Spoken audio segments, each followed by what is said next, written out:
One of the fears people have about leaving Christianity is that life on the other side is somehow going to be worse. You'll be less moral, less grounded, more selfish. Your relationships will suffer. Your kids will suffer. You'll lose your purpose. And eventually, without God holding everything together, your life will begin to fall apart. But what if some of the things you were told would make life worse are actually the very things that can make life healthier? Not perfect, not painless, not automatically happy, healthier. Because there's a difference. And that's what I want to talk about today. Welcome back to Unravelation.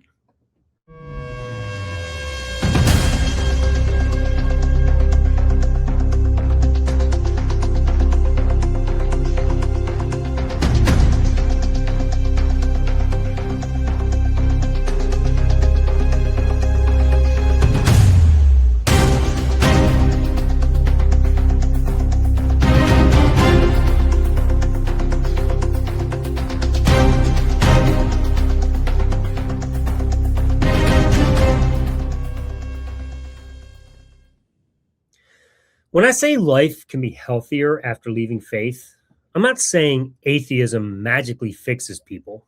Obviously, it doesn't. You can leave Christianity and still make terrible decisions. You can still have unhealthy relationships. You can still be selfish, anxious, angry, insecure, and completely wrong about things. Leaving faith doesn't make anybody enlightened. What changes is something more fundamental. You can begin removing some of the mechanisms that were making healthy thinking harder in the first place. Think about how much mental energy Christianity can require when you genuinely believe it.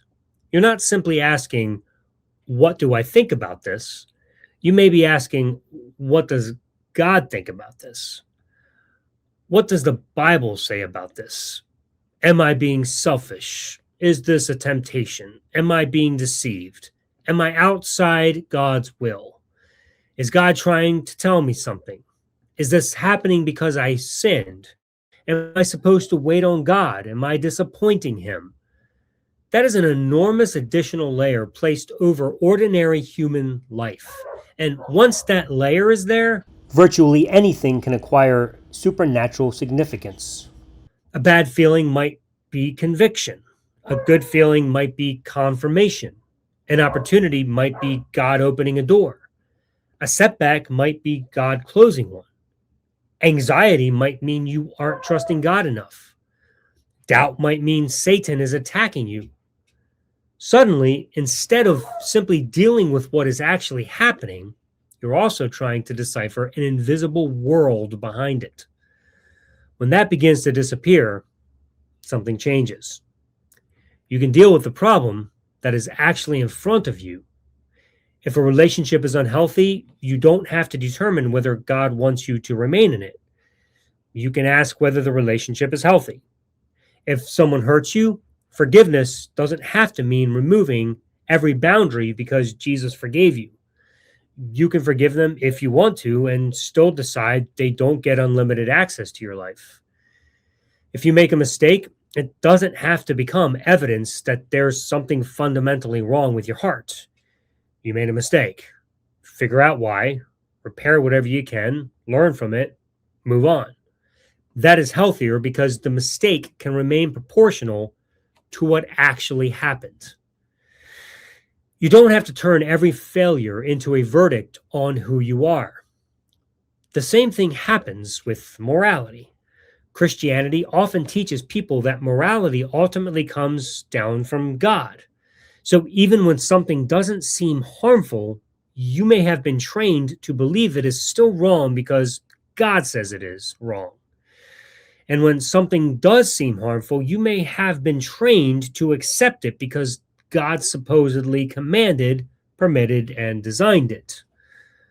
Once that framework is gone, moral questions become much more human. Who is being harmed? Is there consent? Am I treating this person fairly? What are the consequences of what I'm doing? Would I want to be treated this way? Am I helping or hurting the people involved? Those questions aren't perfect either, nothing is. But now morality is connected to actual people living actual lives instead of whether you correctly interpreted what an invisible being wants from you. And I think relationships can become healthier for the same reason. You can begin meeting people where they are instead of where you think God says they should be. You don't need to evaluate everybody according to whether they believe correctly, lived correctly, attend the right church, or hold the right theology, or fit inside a religious definition of what their life is supposed to look like. They get to be people, and so do you. This is especially important if you've left Christianity because you can stop believing in God long before you stop filtering yourself through Christianity. You may not believe you're going to hell anymore and still feel guilty for disappointing people. You may no longer believe sex is sinful and still carry shame around it. You may reject the doctrine of original sin and still instinctively assume something is wrong with you whenever you fail. You may no longer believe God has a plan for your life and still panic when you don't know what comes next. Those remnants matter. Leaving the belief intellectually and becoming healthier emotionally are not always the same events.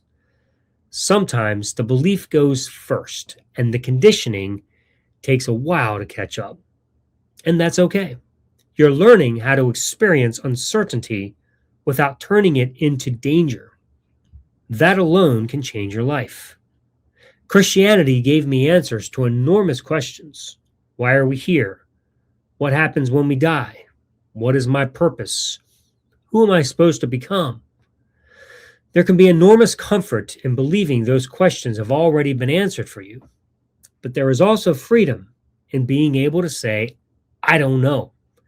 Because when you don't have to defend an answer simply because you were given it, you can follow the evidence wherever it leads. You can change your mind. You can say, I was wrong. You can learn something tomorrow that alters what you believe today without feeling like your entire identity is under attack. That is healthier. And maybe one of the biggest changes is that you can become responsible for your own life in a completely different way. Not responsible in the sense that everything that happens is your fault. It isn't. Responsible in the sense that you don't have to wait for permission from heaven to become who you want to become. You can build relationships because they matter to you. You can pursue work because you find it meaningful. You can change direction because the direction you were headed no longer fits. You can decide what kind of parent, partner, friend, or human being you want to be and then keep adjusting as you learn. There isn't a divine blueprint you're failing to discover. There's just your life, and you get to participate in building it. So here's something you can try when one of those old reactions shows up. Before asking what Christianity taught you to think about what's happening, ask a simpler question. If there were no supernatural meaning attached to this, what would I think about it? If you feel guilty, what actually happened? If you're afraid, what are you actually afraid will happen? If you feel obligated, who are you obligated to and why? If you think something is wrong, who is being harmed? You don't have to force the old feeling away, just separate the feeling from the explanation you were taught to attach to it. Sometimes that tiny separation is enough to see that you're responding to an old rule that you don't actually believe anymore. That is why I think life after faith can become healthier. Not because leaving Christianity gives you every answer, but because you no longer have to pretend every answer has already been given. Not because fear disappears, but because fear no longer gets to masquerade as revelation. Not because you'll never feel guilty, but because guilt can be connected to whether you actually harmed someone instead of whether you violated a religious rule. Not because your relationships become perfect, but because people can matter for who they are instead of how well they conform to what you believe God wants them to be. And not because you suddenly know exactly who you are, but because for perhaps the first time, you really get to find out.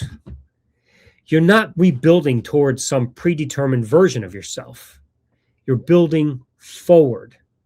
And I think that's one of the healthiest parts of becoming whoever you become next.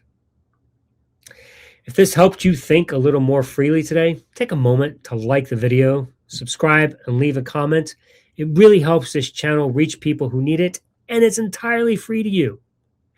If my content has helped you in any way, you can support me on Patreon or through any of the options in the info below. And if you're in the middle of your own unraveling or wish to help others who are, come find us at Deconversion Nation on Facebook. You don't have to do this alone. Your freedom is one Unravelation away.